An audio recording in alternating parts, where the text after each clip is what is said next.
Hi! இது oil bath பத்தி தெரிஞ்சுக்க போற பார்ட் 2 வீடியோ. இந்த வீடியோல உங்க உடம்புக்கு ஏத்த மாதிரி ஆயில எப்படி யூஸ் பண்றதுன்னு பார்க்கலாம். உங்க உடம்புல வாயு அதிகமா இருந்துச்சுன்னா, ஆயில்ல பூண்டு சேர்த்து ஹீட் பண்ணிட்டு யூஸ் பண்ணிக்கலாம்.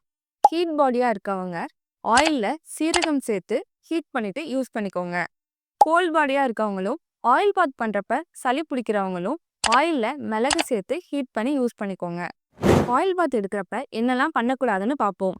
கண்டிப்பா பகல் நேரங்கள்ல தூங்கவே கூடாது. அப்படி தூங்குறதுனால பாடியில குறைஞ்ச ஹீட் எல்லாமே மறுபடியும் இன்க்ரீஸ் ஆயிடும். குளிர்ச்சியான உணவுப் பொருட்களை தவிர்த்திடணும். நான்வெஜ் அண்ட் அதிகமா மசாலா இருக்க ஐட்டம்ஸ்லாம் எடுத்துக்கூடாது. ஈஸியா டைஜஸ்ட் ஆகுற ஃபுட்ஸ் மட்டும்தான் எடுத்துக்கணும். இப்போ ஆயில் பாத் பண்றதுனால வர பெனிஃபிட்ஸ் பத்தி தெரிஞ்சுப்போம். உங்க பாடி டெம்பரேச்சரை செம்மையா மெயின்டைன் பண்ணும்.